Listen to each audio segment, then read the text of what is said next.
එතකොට සාමාන්‍ය පෙළ සමත් වෙනවා කියලා අදහස් කරන්නේ අපසු උසස් පෙළට සුදුසුකම් ලබනවා කියන එකනේ දරුවනේ.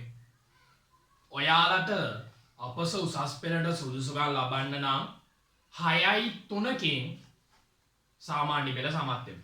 මොකද්ද මේ 6.3කින් සමත් වෙනවා කියන්නේ? දරුවනේ 6.3කින් සමත් වෙනවා කියන්නේ සම්මාන 3ක් සහිතව විෂයන් 6ක් සමත් වෙනවා කියලා. ඒ කියන්නේ C-passes 3ක් ඇතුළුව විෂයන් 6ක් සමත් වෙනවා. ඒ කියන්නේ අවමයෙන් කියනවා නම් C3කුයි S3කුයි තියෙන්න ඕනලු. දැන් C6ක් තිබ්බත් පාස් තමයි. S6ක් තිබ්බා කියලා පාස් වෙන්නේ නැහැ. C6යි නේ සමානයි. C3යි S3යි තිබ්බත් ඔයාලා උසස් පෙළ සඳහා සුදුසුකම් ලබනවා කියනවා. ඉතුරු සබ්ජෙක්ට් 3 විෂයන් 9ක් යනකො විෂයන් 9 C3කුයි S3කුයි W3කුයි තිබ්බා කියලා ඔයාලා අවම සුදුසුකම විදියට උසස් පෙළට සුදුසුකම් ලබනවා කියනවා. ඔතන විශේෂ දෙයක් කියනවා යාලා. අර C3 ඇතුලේ තියෙනවලු පුතේ ගණිතය සහ සිංහල කියන විෂයන් දෙක. ගණිතය සහ සිංහල කියන විෂයන් දෙකට C සාමාර්ථ ඇතුළුව විෂයන් 3කට C තියෙනවා. ඊට පස්සේ තවත් විෂයන් 3 ඕනෑම තවත් විෂයන් 3කට S සාමාර්ථ 3ක් තිබ්බනම් 6යි 3යි කියන්නේ ඒක විෂයන් 6ක් සමත් S කියන්නේ සමත් කියන එකනේ පුතේ. S සාමාර්ථයක් හම්බෙන්නේ වට සමත් නම්. විෂයන් 6ක් සමත් කියන්නේ S 3ක් තිබ්බා කියලාත් ඒ විෂයන් ඒ සමත් වෙනවා. විෂයන් 6යි 3යි කියන්නේ විෂයන් 6ක් සමත් 3කට සම්මාන තියෙනවා කියන්නේ. හරිද? එතකොට ඔය සම්මාන 3ක් තියෙන්න ඕන එක ඇතුලේ අනිවාර්යෙන් ගණිතය සහ සිංහල කියන විෂයන් දෙකට සම්මාන තියෙනවා. ඔන්න ඔය විදිහට තමයි ඔයාට පුතේ උසස් පෙළ සඳහා සුදුසුකම් ලැබීමට සාමාන්‍ය පෙළ සමත් වෙන්න ඕනේ. විෂයන් 9ම සමත් වෙන්න ඕන නෑ කියන ඔයාලා. 6ක් සමත් වුණා නම් ඇති කියනවා. ඒ 6 සමත් වෙන්න ඕන විදියක් කියනවා. ගණිතය සහ සිංහල ඇතුළුව විෂයන් 3කට C සාමාර්ථ සහ ඉතිරි විෂයන් 3කට S සාමාර්ථ 3ක් අරගෙන විෂයන් 6ක් සමත් වෙලා තියෙනවා නම් ඔයාලට උසස් පෙළ ලියන්න පුළුවන් කියනවා. ඉතිරි සබ්ජෙක්ට් 3ක් 9න් 6ක් සමත් වෙලා ඉතිරි 3 ෆේල් වුණා කියලා ගැටලුවක් වෙන්නේ නැල්ලු උසස් පෙළ ලියන්න පුළුවන් කියනවා. S සාමාර්ථ 6ක් ගත්තා කියලා සහ S සාමාර්ථ 9ක්ම තිබ්බා කියලා ඔයා විභාගේ සමත් වෙන්නේ නැහැ පුතේ. ගණිතය සහ සිංහල විෂයන් දෙකට ඇතුළුව විෂයන් 3කට අවම වශයෙන් C සාමාර්ථ අරගෙන තියෙන්න ඕනේ. සම්මාන අරගෙන තියෙන්න ඕනේ. හරි. ඔය විදිහට තමයි ඔයාලා උසස් පෙළ සඳහා සුදුසුකම් ලැබීමට සාමාන්‍ය පෙළ විභාගය සමත් විය යුත්තේ. හරි. හරි දරුවනේ. ඊළඟට ඔයාලා මට යොමු කරලා තිබු ප්‍රශ්නයක් තමයි උසස් පෙළට හදාරන්න තියෙන විෂය මාලාවන් මොනවද කියලා. විෂය ධාරාවන් මොනවද කියලා. එතකොට මේ වෙනකොට පුතේ ලංකාව තුල ඔයාලට ඉගෙන ගන්න තියෙන ගොඩාක් ප්‍රසිද්ධ විෂය මාලාවන් ටික තමයි ගණිතාංශය, විද්‍යාංශය, වාණිජ්‍යාංශය, කලාංශය සහ තාක්ෂණ වේදය කියන අංශයන් ටික තමයි මේ වෙනකොට මූලික වශයෙන් ප්‍රධාන වශයෙන් ඔයාලට ඉගෙන ගන්න තියෙන්නේ.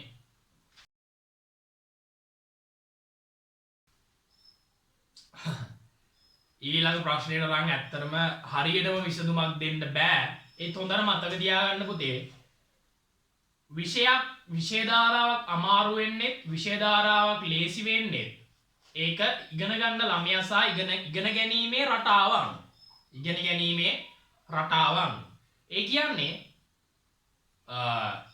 උදාහරණයක් විදිහට ගන්නවා නම් එක ළමයෙක් ඉන්න පුළුවන් ඒ ළමයා ගණිතය කියන විෂයන් වලට අතිශයින් දක්ෂ වෙන්න පුළුවන්. තව ළමයෙක් ඉන්න පුළුවන් එයා කටපාඩම් කරන්න සහ එයාගේ ධාරණ හැකියාව වැඩි වෙන්න පුළුවන්. අර ගණිතයට දක්ෂ ළමයාට මතක ශක්තිය කියන්නේ අර ඉලක්කම් සමගයට හරබ කරන්න පුළුවන් වුණාට ලොකු පාඩම් කරලා මතක තියාගැනීමේ මතක ශක්තියක් නැති වෙන්න පුළුවන්. එතකොට අර පාඩම් කරන්න හොඳ ධාරණ ශක්තියක් තියෙන දරුවට කලා විෂය ලේසි වෙන්න පුළුවන්. ගණිත විෂයන් අමාරු වෙන්න පුළුවන්. අර ගණිතයට දක්ෂ නැත්නම් ඉලක්කම් සමග හරබ කරන්න පුළුවන් ළමයාට ගණිත විෂය ලේසි වෙන්න පුළුවන්. ඒ ළමයාට කලා විෂයන් අමාරු වෙනවා. ඒ කලා විෂයන් වල ගොඩක් මතක තියාගන්න තියෙනවා. ඉතිහාසය සිංහල වගේ විෂයන් වල සාමාන්‍යයෙන් ගොඩාක් තියරි කරුණු මතක තියාගන්න තියෙනවා. එහෙම බලපුවාම ඒ විෂයන් දෙකම ඒ ළමයාට අමාරු වෙන්න පුළුවන්. ඒ ළමයාට ලේසි වෙන්න පුළුවන්. ඒ නිසා කිසිදු විෂයක් අමාරුමයි කියලා එක්කුත් නැහැ, ලේසිමයි කියලා එක්කුත් නැහැ. සෑම විෂය ධාරාවක්ම යම් කොටස් අමාරුයි, ඇතැම් කොටස් ලේසි. ඒ විදිහට තමයි මේ විෂය නිර්දේශ නිර්මාණය කරලා තියෙන්නේ. ඒක තෝරාගන්න ඕනේ ඔබ. නැත්නම් ඔබේ දෙමව්පියෝ වුණත් ඔබේ යහළුවා කරන්නේ මේ විෂය කියලාවත් නෙමේ දරුවනේ. ඔබට සුදුසු විෂය ඔබ තෝරගන්න. ඔබට සුදුසුයයි ඔබට තේරෙනවනේ දැන් මම ගණිතයට දක්ෂයි. එහෙනම් මං ඒ පැත්තේ යනවා. මම වාණිජ්‍ය ශාස්ත්‍රයට කැමති. මම වාණිජ්‍ය ශාස්ත්‍රයේ මං ආසයි ඒක පරිහරණය කරන්න. එහෙනම් ඔයා ඒක කරන්න. ඔයා තාක්ෂණයත් එක්ක ඉස්සරහට යන්න කැමති. ඔයා IT ෆීල්ඩ් එකට කැමති නම් ඒ වගේ සබ්ජෙක්ට් එකක් තෝරන්න. තේරුණා? එතකොට ඒ දේ තමයි මට කියන්න තියෙන්නේ මොන විෂය ධාරාවද අමාරුද ලේසිද කියන එක. හැම විෂය ධාරාවම අමාරුයි, හැම විෂය ධාරාවම ලේසි. මොකද්ද හොඳම කියන්නේ පුතේ? හැම විෂයක්ම හොඳයි.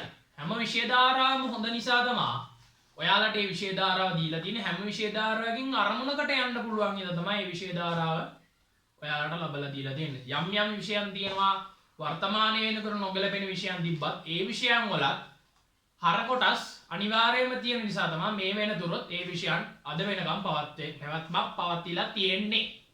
හරි. හරි දරුවනේ. වාණිජ්‍ය විෂය ධාරාවේ උගන්වන ගුරුවරයෙක් විදියට වාණිජ්‍ය විෂයේ ප්‍රධාන විෂයන් විදියට කියන්න පුළුවන් ඔයාලට ඉගෙන ගන්න තියෙන ආර්ථික විද්‍යාව, ගිණුම්කරණය සහ ව්‍යාපාර අධ්‍යයනය කියන විෂයන් තුන තමයි ප්‍රධාන වශයෙන් ඉගෙන ගන්න තියෙන්නේ.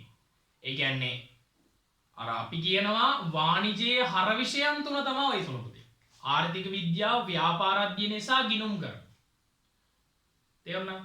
ඕකේ විෂයන් තුනෙන් එකක් අයින් කරලා කියන්නේ ව්‍යාපාර අධ්‍යයනය හෝ ආර්ථික විද්‍යාව, ගිණුම්කරණය කියන ඇතම් පාසල් වල තියෙන විදිය අනුව තමයි සමහර පාසල් වල ওই තුන විතරයි. ඔයිට අමතරව ICT විෂය ආදේශයක් විදියට ගන්න පුළුවන් පාසල් තියෙන. සමහර පාසල් වල ව්‍යාපාර සංඛ්‍යානය කරන්න දෙන අවස්ථාව දෙන පාසල් තියෙනවා. මේ මෙතනින් මම දාන්නම් මේ විෂයන් ටික අර ප්‍රධාන විෂයන් තුනට අමතරව ගණිත සමයන්න ගිණුම්කරණය, ව්‍යාපාර අධ්‍යයනය සහ ආර්ථික විද්‍යාව කියන ප්‍රධාන හර විෂයන් වාණිජ්‍ය අංශයේ හර විෂයන් තුනට අමතරව ඒ විෂයන් තුنين එක විෂයක් වෙනුවට තව ආදේශික විෂයන් විදියට මේ කියන විෂයන් හදාරන්න පුළුවන්.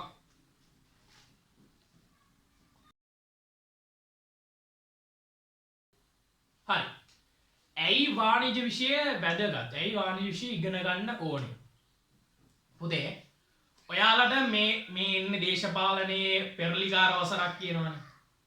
පුතේ මෙයාලා කියන ගොඩාක් දේවල් තේරුම් ගන්න වාණිජ්‍ය දැනගෙන තියෙනවා. වාණිජ්‍ය විෂය කියන්නේ කොමර්ස් දැනගෙන ඉන්නවා. අර මංකොල්ලේ මේ මංකොල්ලේ මේ වංචාව අර බදු වංචාව මේ බදු වංචාව කියන දේවල් ගැබ් වෙලා තියෙන්නේ මෙතන. ආර්ථික විද්‍යාව, ව්‍යාපාර අධ්‍යයන මේවත් එක්ක තමයි මේවා යන්නේ. මේක ඉගෙන ගන්න ඕනේ විෂය ධාරාව. හැම ළමයෙක්ම දැනුමත් එක් වෙන්න දැනගෙන ඉන්න ඕන දෙයක් තමයි මේක. ඔයාලා කන චුයින්ගම් එකේ මිල තීරණය කරලා තින්නේ ඇයි? ඒ රුපියල් 10ක් වෙලා තින්නේ ඇයි? බඩු මිල වැඩි වෙන්නේ ඇයි? පෙට්‍රල් මිල වැඩි ඇයි? එකපාරට හිතුමතේ මෙයාලා බදු ගාන්නේ කොහමද? මොකද්ද මේ ව්‍යවස්ථාවක් කියලා කතා කරන්නේ? අයවැයක් කියලා කතා කරන්නේ මොනවද?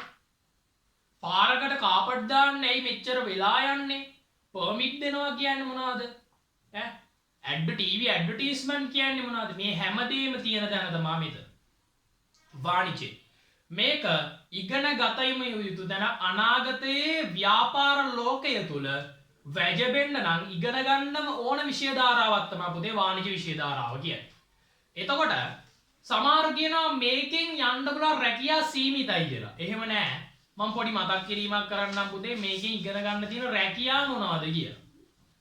පුතේ මේකේ යන්න පුළුවන් ඔයාට ගිණුම්කරණ සහ මූල්‍ය ශාස්ත්‍රය. කියන්නේ accounting and finance ශාස්ත්‍රයට යන්න පුළුවන්. ඊට පස්සේ ඔඩිටින් ශේෂ්ත්‍රයට. ඒ කියන්නේ විගණන ශේෂ්ත්‍රයට. ඔයාලා අහලාදී විගණකාධිපති ඒ වගේ හැම රජයේ ආයතන වගේ පෞද්ගලික ආයතන විගණන අංශයක්. ඊට පස්සේ ටැක්සේෂන්. ඒ කියන්නේ බදු අංශයට, බදු කළමනාකරන අංශයට යන්න පුළුවන්. ඊට පස්සේ මාකටිං. ඔයාලා දකින ටීවී ඇඩ්වර්ටයිස්මන්ට් එකේ ඉඳන් ඔයාලා අතට ගන්න සබන් කැටේ බෝතලේ හැඩය හදන තැන දක්වා ඔක්කොම අපිට අයිති දේවල් පුතේ. එතකොට ඇඩ්මිනිස්ට්‍රේෂන් ඒ කියන්නේ පරිපාලන අංශයට යන්න පුළුවන්. ඔපරේෂන් අංශයට. ඔපරේෂන් කියන්නේ මේ අර ඔයාලා වර අර අංගිය කොට කපලා කොටලා කරන ඔපරේෂන් නේ ව්‍යාපාර ඔපරේෂන් අංශය. ඒ කියන්නේ උදාහරණයක් විදියට කියනවා නම් පුතේ මොකක් හරි ව්‍යාපාරයක ඒ කියන්නේ කටයුත්ත ඔයාලට ඉගෙන ගන්න තියෙනවා වාණිජ්‍ය අංශයේ දේවල්. ඊට පස්සේ HR ඒ කියන්නේ human resource මානව සම්පත් කළමනාකරන අංශය. මේක ඉතාම හොඳයි ගෑල් ළමයි වගේ ගෑල් ළමයින්ට විතරක් නෙමෙයි පිරිමි ළමයින්ටත් ඉතාම හොඳ ශාස්ත්‍රයක්. ඊට පස්සේ information technology ඒ කියන්නේ IT ශාස්ත්‍රයට යන්න පුළුවන් මේකෙන්. ඊට පස්සේ procurement ඒ කියන්නේ ප්‍රසම්පාදනය පුතේ. ප්‍රසම්පාදනය කියන්නේ ඔයාලා අහලා ඇති අර ටෙන්ඩර් කැඳවනවා කතන්දර. එයින් ඒ වගේ දෙයක් තමයි පුතේ මේක මීට වඩා ගැඹුරු ශාස්ත්‍රයක්. ඔයාලට හොඳ පඩියකට යන්න පුළුවන් ශාස්ත්‍රයක් තමයි පුතේ procurement නැත්නම් ප්‍රසම්පාදනය කියන්නේ. ඊට stores management මේක හොඳ රැකියාවක්. ඊට customer officers legal careers ඔයාලා ඉතනදී ආර්ට් කරලා විතරයි නීතියට යන්න පුළුවන් කියලා එහෙම දෙයක් නැහැ. ඔයාලට නීතියට ආසයි නම් ඔයාලා කොමර්ස් කරලා ඉවර වෙලා ඔයාලට ලෝ එන්ට්‍රන්ස් විභාග ලියලා ඔයාලට නීති ඉගෙන ගන්නත් පුළුවන්. ඊට හොටෙල් මැනේජ්මන්ට් අංශයට යන්න පුළුවන්. බැංකින් අංශයට. දැන් ගොඩාක් දෙමව්පියෝ හිතාන ඉන්නවා කොමර්ස් කරත් යන්න පුළුවන් බැංකුවකට විතරයි. එහෙම දෙයක් නැහැ. ගොඩාක් ශාස්ත්‍ර වලට යන්න පුළුවන්. බැංකුව කියන්නේ කොමර්ස් කරලා යන්න පුළුවන් ඉතා සුළු ශාස්ත්‍රයක් විතරයි. බැංකුවට ගිහිල්ලා ගොඩ කියපු මිනිස්සුත් ඉන්නවා. ඊට පස්සේ ඉන්ෂුරන්ස් ඇඩ්වයිසර්. ඒ කියන්නේ රක්ෂණ නියෝජිතයෝ වෙන්න පුළුවන්. නැත්නම් රක්ෂණ ශාස්ත්‍රයට යන්න පුළුවන්. ඊට පස්සේ ටීචින් ගුරු වෘත්තියට යන්න පුළුවන්. ඊට පස්සේ ස්ටොක් බ්‍රෝකර් කෙනෙක් වෙන්න පුළුවන්. ඒ කියන්නේ ඔයාලා අහලා තියෙන කොළඹ කොටස් වෙළඳපොළ, ව්‍යාපාර වස්තු කොටස් වෙළඳපොළ ගැන. අනේ ඒකට යන්න පුළුවන් දරුවනේ. ඒකේ බ්‍රෝකර් කෙනෙක් විදියට වැඩ කරන්න පුළුවන්. ඒවා ඉගෙන ගන්න තියෙන හොඳම දේ තමයි වාණිජ්‍ය ශාස්ත්‍රය. නැත්නම් වාණිජ්‍ය අංශය. කොමර්ස් ව්‍යාපාර අධ්‍යයනය උගන්වන පුතේ ඒවා. ඉගෙන ගන්න ඕන දේවල්. ඊට පස්සේ ඔන්ටර්ප්‍රෙනර් කෙනෙක් වෙන්න පුළුවන්. ඒ කියන්නේ ව්‍යවසායකයෙක් වෙන්න පුළුවන් ඔයා පුතේ යාට. ධම්මික පෙරේරා ඒ වගේ ව්‍යවසායකයෙක් වෙන්න පුළුවන් පුතේ. හරි. ඔයාගේ එකීමේදී නොගිය රැකියාව විශාල ප්‍රමාණයක් තියෙනවා. මම ඊටාම සුළු ප්‍රමාණයක් කියන්නේ ප්‍රසිද්ධ රැකියාව සුළු ප්‍රමාණයක් කියනවා. ඊට වඩා ගොඩක් දේවල් තියෙනවා. සෑම ව්‍යාපාරයක් පිටිපස්සේ වාණිජ්‍ය ශාස්ත්‍රය තියෙනවනේ පුතේ. ඒ වගේ තමයි හැම තැනකම ඩොක්ටර් කෙනෙක්ට පවා අනිවාර්යයෙන්ම එයාව විකුණන්න. කියන්නේ අනිවාර්යයෙන් ඩොක්ටර් කෙනෙක්ද වර්තමානයේ එනකොට ඒ කට්ටිය පෞද්ගලික ශාස්ත්‍රයට කියන්නේ පෞද්ගලික ව්‍යාපාර වලට එනවනේ. ඇයි එන්නේ? මේක තමයි හොඳම දේ. පුද්ගලයාට දියුණු වෙන්න තියෙන හොඳම ශාස්ත්‍රය තමයි පුතේ වාණිජ්‍ය අංශය. ඒකින්ද බින්දුවේ ඉඳන් ඉගෙන ගන්න හොඳම දෙයක් තමයි පුතේ වාණිජ්‍ය අංශය. හරි. මොනවද ඔයාලට තියෙන විශ්වවිද්‍යාල වාණිජ්‍ය අංශයෙන් ඉගෙනගෙන යන්න පුළුවන්. ඒ කියන්නේ කොමර්ස් කරලා කැම්පස් යන්න තියෙන්නේ මොන කැම්පස් වලද? මම මේ සාමාන්‍යයෙන් කියන විශ්වවිද්‍යාල ලිස්ටේ පුතේ වර්තමාන වෙනකොට පිළිගැනීමේ පිළිවෙලට තමයි මම කියන්නේ. හරිද? ශ්‍රී ජයවර්ධනපුර විශ්වවිද්‍යාලයට යන්න පුළුවන් පුතේ. ඊට කැලණිය විශ්වවිද්‍යාලය තියෙනවා. කැලණිය විශ්වවිද්‍යාලය. ඊට කොළඹ විශ්වවිද්‍යාලය තියෙනවා. ශ්‍රී ලංකා රජරට විශ්වවිද්‍යාලය තියෙනවා. ශ්‍රී ලංකා වයඹ විශ්වවිද්‍යාලය තියෙනවා පුතේ. රුහුණ විශ්වවිද්‍යාලය තියෙනවා. පේරාදෙණිය විශ්වවිද්‍යාලය තියෙනවා. ශ්‍රී ලංකා සබරගමු විශ්වවිද්‍යාලය තියෙනවා. යාපනයේ විශ්වවිද්‍යාලය තියෙනවා. නැගෙනහිර විශ්වවිද්‍යාලය තියෙනවා. අග්නිදිග විශ්වවිද්‍යාලය තියෙනවා. අවසාන වශයෙන් වවුනියා විශ්වවිද්‍යාලයේත් වර්තමාන වෙනකොට කොමර්ස් අංශයෙන් ඉගෙන ගන්න ළමයින්ට පාඨමාලා හදාරන්න උපාධි පාඨමාලාවක් තියෙනවා. ඔය කියන විශ්වවිද්‍යාල ටිකේ ලංකාවේ තියෙන හැම විශ්වවිද්‍යාලයකම වගේම කොමර්ස් කරන ළමයින්ට උපාධි පාඨමාලාවන් තියෙනවා හදාරන්න. මොනවද ඔයාලට විශ්වවිද්‍යාලවල ලංකේය ලාංකීය විශ්වවිද්‍යාල තුලින් ඉගෙන ගන්න තියෙන නැත්තම් කොමර්ස් කරපු ළමයෙක්ට ඉගෙන ගන්න තියෙන උපාධි පාඨමාලා මොනවද? පුතේ ඔයාලට මැනේජ්මන්ට් ඩිග්‍රියක් හදාරන්න පුළුවන්. කියන්නේ කළමනාකරණ ඩිග්‍රියක්. ඊට පස්සේ කළමනාකරණ රාජ්‍ය ගෞරව උපාධිය කියලා එකක් තියෙනවා. දෙකක් ඒ දෙක. කළමනාකරණ උපාධිය සහ කළමනාකරණ රාජ්‍ය ගෞරව උපාධිය කියන දෙකක්. ඒ කළමනාකරණ රාජ්‍ය ගෞරව උපාධිය තියෙන්නේ අපේ ශ්‍රී ලංකා රජරට සමයන්ට ශ්‍රී ජයවර්ධනපුර විශ්වවිද්‍යාලය තමයි තියෙන්නේ. ඊට පස්සේ දේපල කළමනාකරණය සහ තක්සේරුකරණය කියලා උපාධියක් තියෙනවා. දේපල කළමනාකරණය සහ තක්සේරුකරණය කියලා උපාධියක් තියෙනවා. ඒක තියෙන්නේ ජපුරේ. ඊට පස්සේ වාණිජ්‍ය කොමර්ස් කියන විෂයට සමයන කොමර්ස් කියන උපාධිය තියෙනවා. කොමර්ස් කියන උපාධිය තියෙනවා. මේක විශ්වවිද්‍යාල ගණනාවක තියෙනවා. ඊට පස්සේ කළමනාකරණ අධ්‍යයනය කියලා උපාධියක් තියෙනවා. ඊට පස්සේ ව්‍යාපාර තොරතුරු පද්ධති බිස්නස් ඉන්ෆර්මේෂන් සිස්ටම් කියලා උපාධියක් තියෙනවා. ඊට පස්සේ accounting information system කියලා උපාධියක් තියෙනවා. මේක තියෙන්නේ AIS. මේක තියෙන්නේ කැලණිය කැම්පස් එකේ. ඊට පස්සේ කළමනාකරණය සහ රක්ෂණය කියන්නේ banking and insurance කියලා උපාධියක් තියෙනවා දරුවනේ.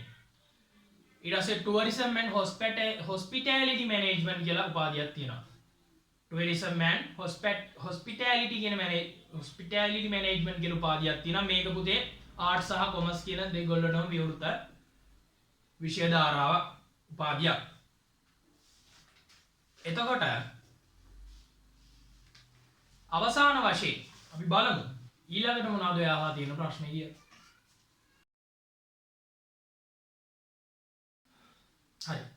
ඇත්තටම අපි අනිත් විෂයන් එක්ක සසඳලා බලනකොට දරුවනේ ගොඩාක් දුරට අපිට කියන්න පුළුවන් ඔය අනිත් විෂය ධාරාවන් වලට අමතරව රැකියා ශාස්ත්‍රය දැන් අපි කතා කරන්නේ ඊට අමතරව ඒ රැකියාව වලට යන්න වෘත්තීය සුදුසුකම් විදියට හදාරන්න පුළුවන් විෂය ධාරාවන් ගොඩක් තියෙනවා. ඒ කියන්නේ අමතර පාඨමාලාවන් ගොඩක් තියෙන විෂය ශාස්ත්‍රයක් තමයි පුතේ මේ වාණිජ්‍ය විෂය ශාස්ත්‍රය කියන්නේ. ඇත්තටම O level after O level කියන්නේ O level ලියලි ඉවර වුණ තැන ඉඳන් ඔයාලට ඉදිරියට ඕනතරම් තියෙනවා. يعني අවම වශයෙන් කියන්නේ අවම O level සුදුසුකම් වල ඉඳන්ම වාණිජ්‍ය ශාස්ත්‍රය නැත්නම් වාණිජ්‍ය අංශය නැත්නම් කොමර්ස් වලට අදාළ වෘත්තීය සුදුසුකම් හදාරන්න තියෙනවා. උදාහරණ විදියට කියනවා නම් පුතේ ප්‍රසිද්ධ ඒවා ප්‍රධාන වශයෙන් තියෙන ඒවා ඩබල් AT. මේක ඩබල් AT කියන එක පුතේ after O level ඉඳන් කරන්න පුළුවන්. ඊට පස්සේ chartered accounting ගොඩාක් කොමර්ස් කරන ළමයි යන ශාස්ත්‍රයක් තමයි chartered accounting CA. ඊට පස්සේ CMA ඒ කියන්නේ පුතේ certified management accounting. කියන්නේ කළමනාකරණ ගිණුම්කරණයට ඔයාලා ඉගෙන ගන්න තියෙන මම මේ ඔයාලට දැනගන්න කියන්නේ මේක A level කරොත් ඔයාට ඊට අමතර සුදුසුකම් විදියට කරන්න හදාරන්න උපාධි නැත්තම් මේ එක විදියට උපාධි පාඨමාලා ගොඩක් තියෙනවා කියන එක ඔප්පු කරන්න තමයි මම මේ කියන දේවල් කියන්නේ ඔයාලට. අනිත් විෂයන් වලට සාපේක්ෂව විශාල වෘත්තීය සුදුසුකම් කියන අත දෙන්න පුළුවන් ආයතන ගොඩක් තියෙනවා. ඊට පස්සේ තියෙනවා CIMA කියලා එකක්. ඒ කියන්නේ පුතේ Chartered Institute of Management Accounting කියන එක. ඒක පුතේ ලෝක මට්ටමේ පිළිගැනීමක් තියෙන ආයතනයක්. ඊට පස්සේ පුතේ SLIM කියලා ආයතනයක් තියෙනවා. ඒ කියන්නේ ශ්‍රී ලංකා Institute of Marketing කියලා. දැන් ඔයාලා ආසනම් මාකටිං කියන ශාස්ත්‍රයට ඔයාලට පුළුවන් පුතේ SLIM කියලා එකක් තියෙනවා. ඊට පස්සේ IBSL ගොඩක් ඔය බැංකින් කරනවා කියන්නේ. අන්න ඒකට තමයි පුතේ IBSL කියන්නේ. ඒ කියන්නේ Institute of Bankers of Sri Lanka ආයතනය. ඊට පස්සේ පුතේ ACCA ආයතනය Association of Chartered Certified Accounts කියන ආයතනය තමයි. මේක පුතේ ලෝක මට්ටමේ පිළිගන්න ආයතනයක්. කියන්නේ ලෝක මට්ටමේ පිළිගන්න උපාධියක් නැත්නම් වෘත්තීය සුදුසුකමක් ඔයාලට හදාරන්න පුළුවන් කොමර්ස් කරපු ළමයට. ඊට පස්සේ පුතේ CPA ඒ කියන්නේ පුතේ Certified Public Account කියන එක. ඊට පස්සේ පුතේ CIPM ඒ කියන්නේ පුතේ Chartered Institute Personal Management. ඒ කියන්නේ පුතේ මේක Human Resource Management මානව සම්පත් කළමනාකරණ ශාස්ත්‍රයට අදාළව යන පාඨමාලාවක්.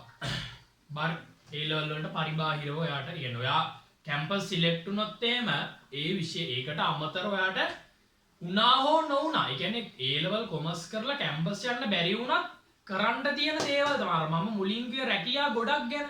අන්න ඒ කියන්නේ ඒ රැකියාවලට යන්න කැම්පස් නොයා වුණත් මේ කියන දේවල් ඔයාට කොමර්ස් A level වලට කොමර්ස් කරලා මේ කියන වෘත්තීය පාඨමාලාවක් කරලා ඔයාට ඒ වගේ විශාල වැටුපක් තියෙන රැකියාවකට යන්න පුළුවන්. ඊට පස්සේ තියෙන අපිට CIM කියලා ආයතනය. ඒ කියන්නේ Chartered Institute of Marketing කියලා ආයතනය. ඊට පස්සේ පුතේ තියෙනවා ශ්‍රී ලංකා Institute of Taxation. ඔයා බදු කියන ඔය අහලා තියෙනනේ එක එක බදු වර්ග කියන්නේ පුතේ ආණ්ඩුවේ මේ බද්ද ගහුව මේ බද්ද කියලා අන්න. ඒවා ඉගෙන ගන්න පුළුවන් ආයතනයක් තමයි මේක. ඊට පස්සේ Sri Lanka Institute of Tourism and Hospital Management Sri Lankan Institute of Tourism and Hospital Management කියලා ආයතනයක් තියෙනවා පුතේ.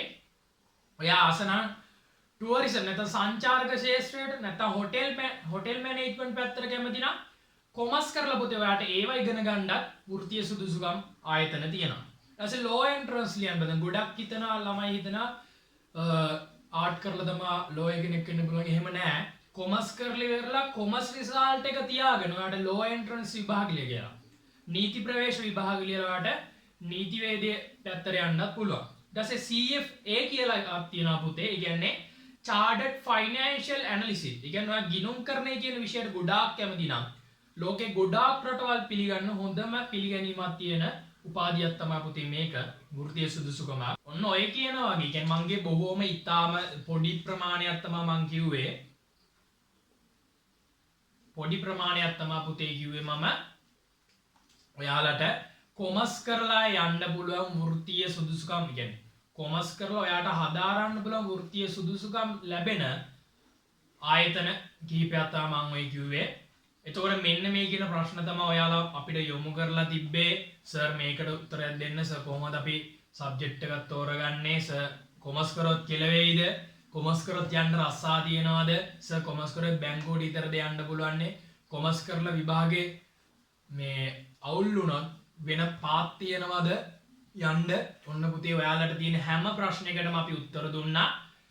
එහෙනම් මේ වීඩියෝ එක මෙතනින් අපි නතර කරමු වැඩි කාල වේලා ගන්න නැතුව. මම ගිණුම් කරන දේශක සචින් තෙම් ප්‍රේමචන්ද්‍ර CS Higher Education අධ්‍යාපන ආයතනය වෙනුවෙන්